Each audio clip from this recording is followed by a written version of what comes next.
Dalam nama Bapa dan Putra dan Roh Kudus. Amin. Allah Bapa di surga, kami mengucap syukur bahwa Engkau memberikan kepada kami karunia yang luar biasa, bersatuan dengan Engkau sendiri. Dan Engkau berkenan tinggal dalam hati kami yang berdosa dan lemah ini. Engkau pencipta, Engkau penyelamat, Engkau penebus, hadir dalam hidup kami, dalam seluruh diri kami, dalam pikiran kami, perasaan dan hidup kami. Engkau mendampingi kami. Karena kami adalah gambaran-Mu, anak-Mu, yang Kau cinta dan sayangi. Dampingi kami selalu ya Bapa dalam hidup kami. Demi Kristus Tuhan dan pengantara kami. Amin. Para saudara-saudariku yang terkasih dalam Kristus, dalam diri kita, setiap orang memiliki kecenderungan yang sangat mendasar untuk bahagia, untuk mengalami damai, untuk mengalami sukacita. Pasti itu. Nah, realitasnya adalah bahwa ada dua kemungkinan kita mencari damai karena memang kita belum mengalami kedamaian dan kebahagiaan. Dan mengapa itu terjadi?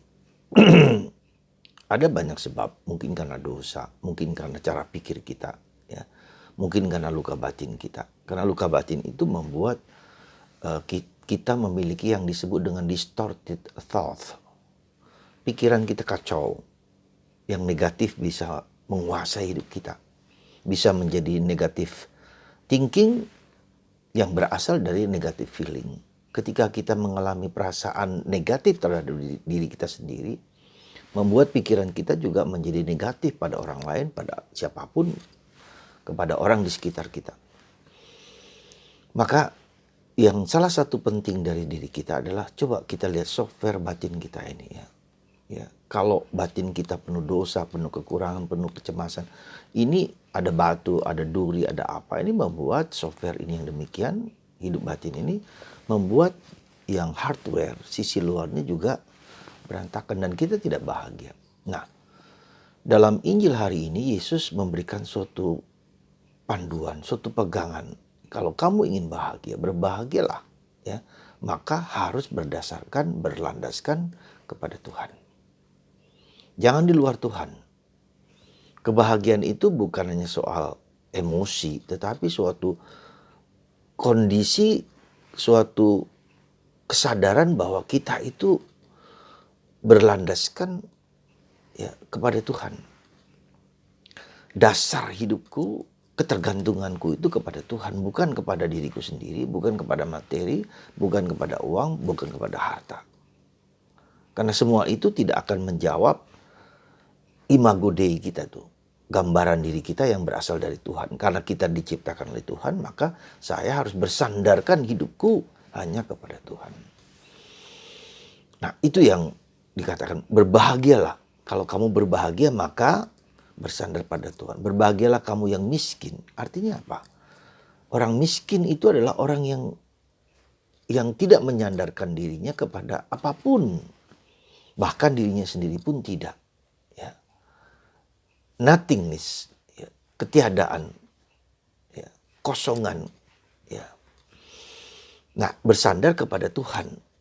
Berbahagialah orang miskin, karena mereka lah empunya kerajaan Allah. Berbahagialah orang miskin juga berarti apa? Dia rendah hati. Nothingness. Bagaimana melihat contoh orang yang berbahagia orang miskin itu adalah anak yang hilang itu. Ketika dia mulai menyadari ketidakbisaan, ketidakmampuan, ketidakberdayaan, dan kerapuhan dia menggantungkan diri kepada Tuhan, bukan kepada dirinya sendiri. Aku telah berdosa. Nah, jadi berbahagialah orang miskin itu bukan dalam arti miskin materi, tetapi sikap batin yang menggantungkan hidupnya hanya kepada Tuhan. Ya, itu orang yang miskin dalam pengertian biblis. Ya. Karena bisa saja orang kaya, orang punya duit, orang berharta, dia tidak miskin hatinya. Ya. Bisa saja. Ya, bisa saja orang yang miskin pun tidak berarti dia berbahagia. Miskin dalam arti sikap batinnya belum tentu juga. Jadi tidak miskin dan tidak kaya, tetapi sikap batin yang menggantungkan hidupnya, dirinya kepada Allah. Dan dia merasa bahwa dia tidak punya apa-apa, tidak bisa apa-apa, dalam tanda petik ya. Ya, bukan tidak bisa apa-apa, tapi dia menggantungkan, menyerahkan hidupnya kepada Tuhan. Ya, maka ketika orang memiliki sikap batin itu, maka dia akan memiliki Allah. Karena Allah yang dapat memenuhi segala kebutuhan emosi dia, kebutuhan apapun di dalam Tuhan. Bahagia di dalam, aku bahagia, ku terikat pada Yahweh. Nyanyian refrain yang luar biasa itu. Bahagia ku terikat pada Yahweh. Jadi salah satu penting berbahagialah orang miskin. Kata ini sangat mendasar di dalam khotbah di bukit. Khotbah di bukit itu adalah ajaran ringkasan dari seluruh ajaran Yesus. Dan sabda bahagia ini yang 8 ini adalah fondasi kita di dalam menjadi dasar, menjadi indikasi, menjadi kriteria bagaimana kita harus bahagia. Maka kalau kita perhatikan adalah berbahagialah orang yang miskin, berbahagialah orang berduka cita, berbahagialah orang yang lemah, ya. Berbahagialah orang yang lapar dan haus.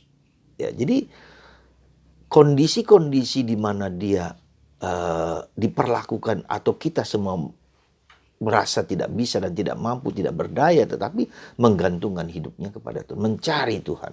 Ya.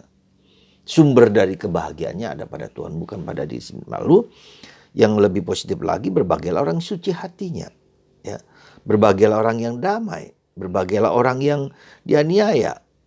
Nah, jadi di situ kita lihat bahwa kata suci juga berarti apa? Jadi di sini Yesus mau mengajak kita untuk memperhatikan hidup batin, sekali lagi ya, hidup batin kita. Ya, supaya kita bisa mengolah. Jadi sekali lagi proses pengolahan hidup itu harus kita usahakan.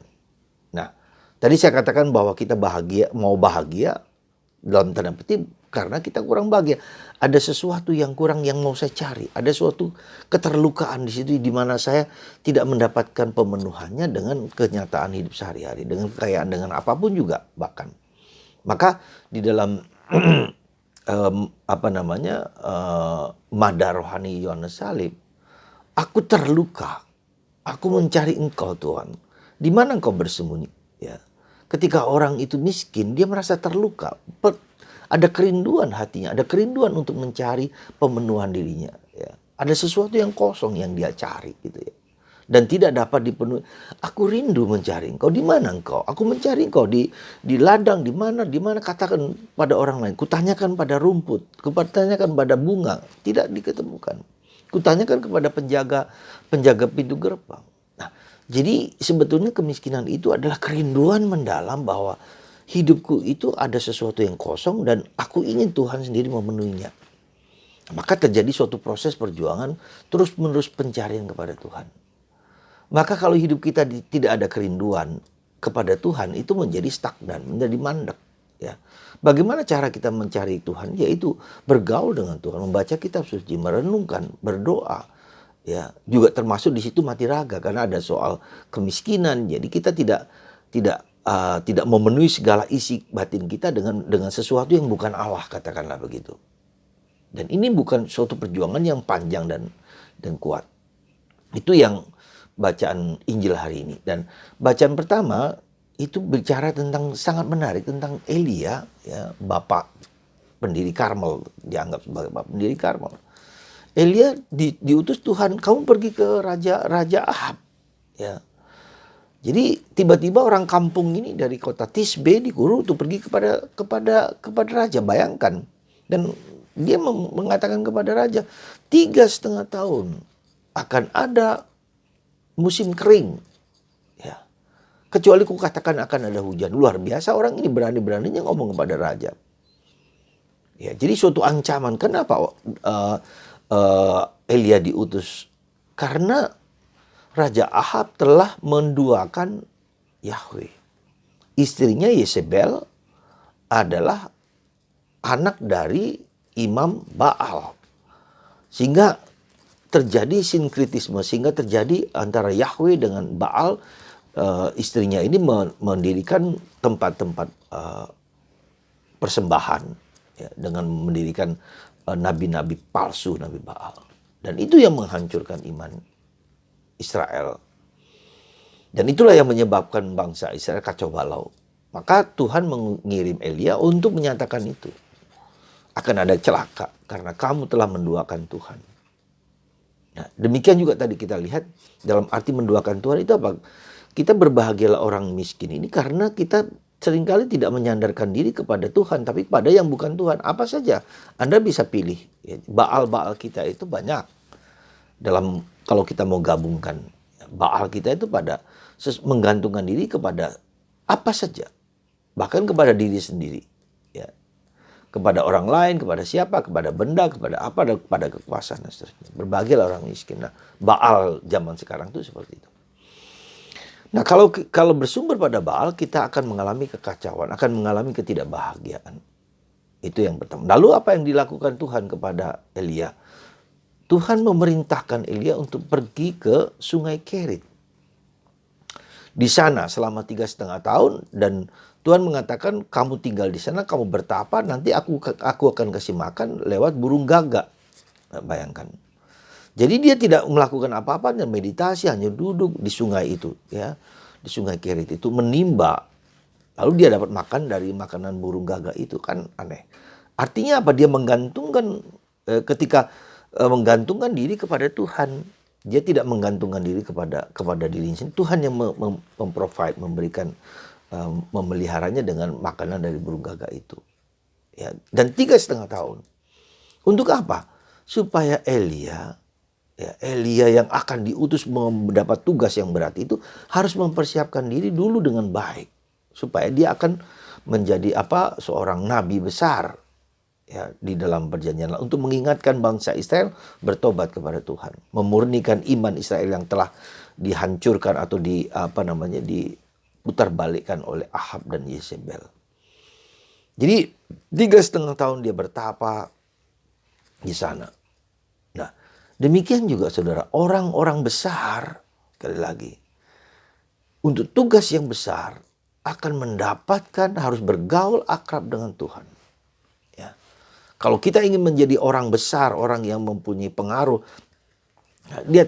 kita lihat Yohanes Pemandi. Tinggal di padang gurun. Yesus puasa 40 hari.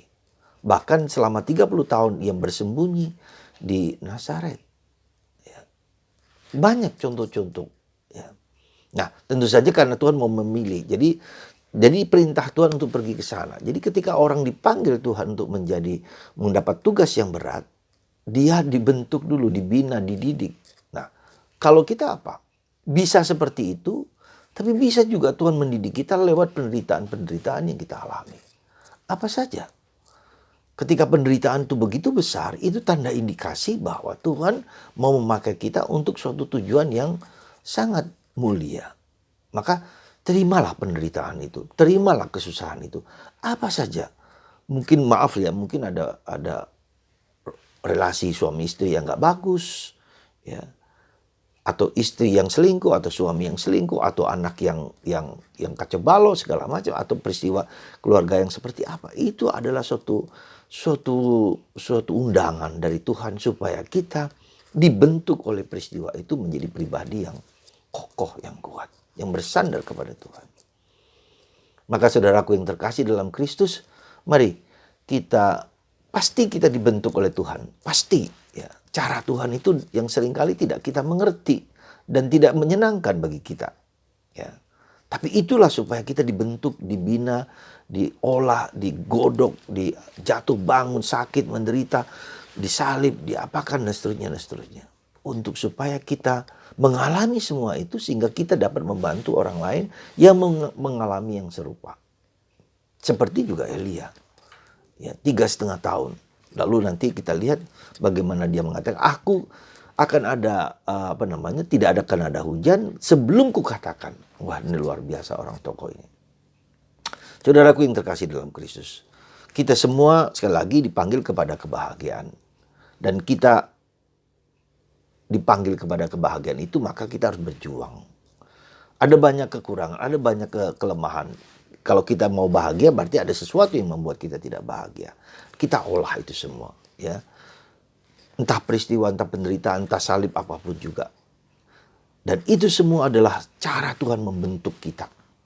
Supaya kita dipanggil untuk menjadi pewarta sabdanya lewat hidupku, ya, lewat diriku sendiri, dengan apa yang bisa kulakukan di sekitar. Mari saudara, terimalah hidup kita apapun adanya. Dengan segala kesulitan-kesulitan yang Anda hadapi di keluarga, dimanapun juga. Untuk membentuk software batin kita, supaya kita hanya bergantung kepada Tuhan. Berbahagialah orang yang miskin di hadapan Allah. Semoga Anda dan saya dan kita semua yang dipanggil Tuhan untuk menjadi pewarta kabar gembira siap dibentuk oleh Allah. Lewat penderitaan, lewat kesulitan dan masalah yang kita hadapi. Supaya kita kuat. Tidak lembek tapi kuat. Teguh di dalam menghadapi kehidupan. Bersama Tuhan Yesus, bersama Bunda Maria. Amin. Mari kita berdoa. Allah Bapa di surga, berkatilah kami semua ya Bapa. Seringkali kami tidak mengerti panggilan-Mu. Tetapi kami tahu lewat penderitaan, lewat salib, pasti Engkau membentuk pribadi kami. Serupa dengan putra-Mu Yesus dan Bunda Maria. Tetapi kami mohon rahmat supaya kami lebih rendah hati, lebih bersedia untuk dibentuk oleh-Mu lewat cara-cara yang seringkali tidak kami mengerti dan terima.